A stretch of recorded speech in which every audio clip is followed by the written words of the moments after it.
Halo, selamat datang di Katalis Kehidupan. Kalian pernah merasa terjebak dalam kebiasaan menunda-nunda yang tak berujung?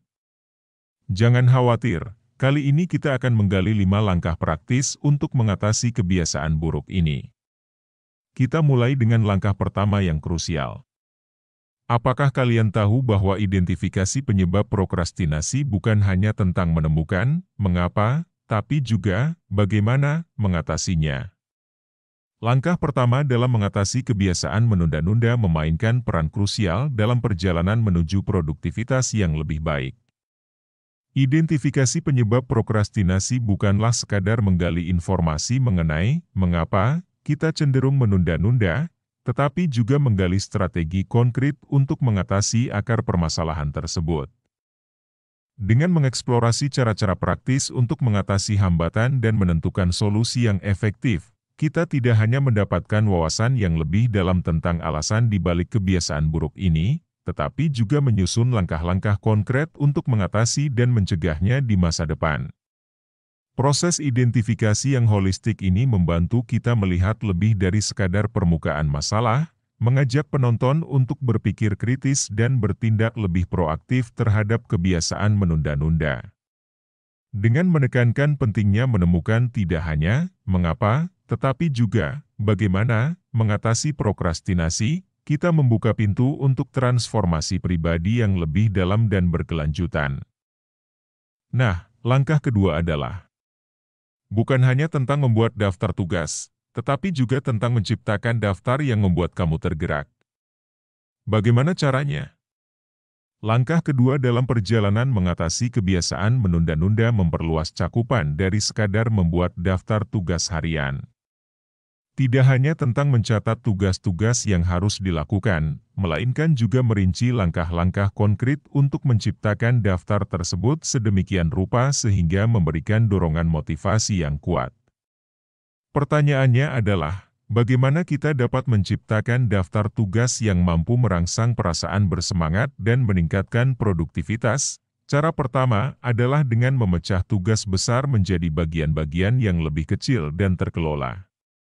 Dengan merinci setiap langkah kecil yang perlu dilakukan, kita tidak hanya membuat tugas menjadi lebih terjangkau, tetapi juga memberikan kesempatan untuk mencatat kemajuan yang lebih nyata.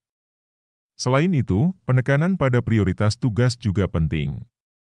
Dengan menetapkan prioritas, kita dapat fokus pada tugas yang paling mendesak atau signifikan, meningkatkan efisiensi dan menghindari perasaan terbebani. Dengan demikian, langkah kedua ini bukan sekadar tentang membuat daftar, melainkan seni merinci dan memprioritaskan tugas untuk menciptakan dorongan yang nyata menuju produktivitas yang lebih besar. Langkah ketiga ini adalah bagian favorit saya. Teknik Pomodoro bukan hanya sekadar metode kerja, tetapi juga kunci untuk memecah rutinitas dan memunculkan kreativitas. Langkah ketiga dalam perjalanan melawan kebiasaan menunda-nunda membawa kita pada suatu metode yang mungkin akan menjadi favorit banyak orang, yaitu teknik Pomodoro. Jangan anggap remeh, karena teknik Pomodoro bukan hanya sekadar metode kerja standar. Ini adalah kunci yang dapat membuka potensi terpendam dalam memecah rutinitas dan merangsang kreativitas, dengan bekerja secara fokus penuh selama periode waktu singkat, seperti 25 menit, diikuti oleh jeda singkat selama 5 menit, kita dapat mencapai beberapa hal. Pertama-tama, metode ini membantu memecah waktu kerja menjadi segmen yang terkelola, meminimalkan rasa kewalahan dan kejenuhan. Kedua, jeda pendek memberikan kesempatan untuk merilekskan pikiran sejenak, memberikan energi baru, dan mendorong kreativitas. Jadi, langkah ketiga ini bukan hanya mengenai peningkatan produktivitas, tetapi juga mengubah cara kita memandang waktu dan memberikan pijakan untuk mengembangkan potensi kreatif yang mungkin terabaikan sebelumnya. Mari hadapi kenyataan dengan langkah keempat ini. Motivasi itu seperti bahan bakar yang membuat mesin kamu berjalan. Langkah keempat dalam perjalanan mengatasi kebiasaan menunda-nunda mengajak kita untuk menghadapi kenyataan seputar peran penting motivasi dalam mencapai tujuan. Dengan analogi yang kuat, kita dipersilakan untuk membayangkan motivasi sebagai bahan bakar yang memberi tenaga pada mesin kita. Dalam konteks ini, mesin mengacu pada kemampuan dan potensi kita untuk mencapai sukses dalam tugas-tugas dan tujuan yang diemban, dengan memahami bahwa motivasi adalah pendorong yang kuat untuk mencapai hasil yang diinginkan. Langkah keempat ini mengajak kita untuk mengeksplorasi sumber motivasi pribadi. Bagaimana kita dapat menemukan bahan bakar yang tepat untuk menjaga mesin kita tetap berjalan? Hal ini melibatkan penjelajahan mendalam terhadap nilai-nilai, ambisi, dan tujuan pribadi kita.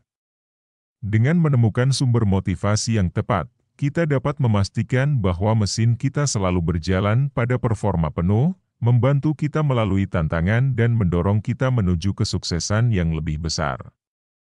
Terakhir, tetapi tak kalah penting, kita akan membahas cara menghentikan kebiasaan membandingkan diri dengan orang lain. Saya punya strategi yang akan membantu kamu fokus pada perjalanan kamu sendiri dan mencapai tujuan tanpa terpengaruh oleh orang lain. Langkah terakhir dalam mengatasi kebiasaan menunda-nunda membawa kita pada aspek penting, yaitu menghentikan kebiasaan membandingkan diri dengan orang lain. Meskipun langkah ini terakhir, jangan abaikan kepentingannya. Seringkali, kita terjebak dalam perangkap perbandingan yang tidak sehat, yang dapat merusak rasa percaya diri dan motivasi.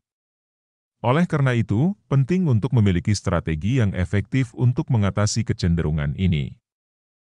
Strategi pertama adalah mengalihkan fokus dari perbandingan eksternal menjadi pemantauan internal. Dengan kata lain, daripada terlalu memperhatikan apa yang orang lain lakukan, berfokuslah pada pencapaian dan kemajuan pribadi. Menerima diri sendiri dan merayakan pencapaian kecil dapat membantu membangun rasa harga diri yang kuat. Selain itu, kita juga dapat menciptakan tujuan dan standar yang bersifat pribadi, memastikan bahwa kita tidak terlalu dipengaruhi oleh ekspektasi atau prestasi orang lain. Strategi kedua adalah menciptakan lingkungan yang mendukung. Bergaul dengan individu yang memberikan dukungan positif dan memotivasi dapat membantu mengurangi tekanan untuk membandingkan diri.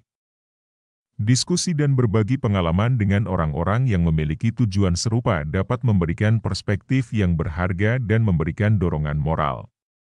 Dengan menjalankan strategi ini, kita dapat menciptakan fondasi yang kokoh untuk fokus pada perjalanan pribadi tanpa terjebak dalam perbandingan yang merugikan. Itu dia 5 langkah untuk mengatasi kebiasaan menunda-nunda. Setiap langkah memiliki kiat katanya sendiri untuk diterapkan.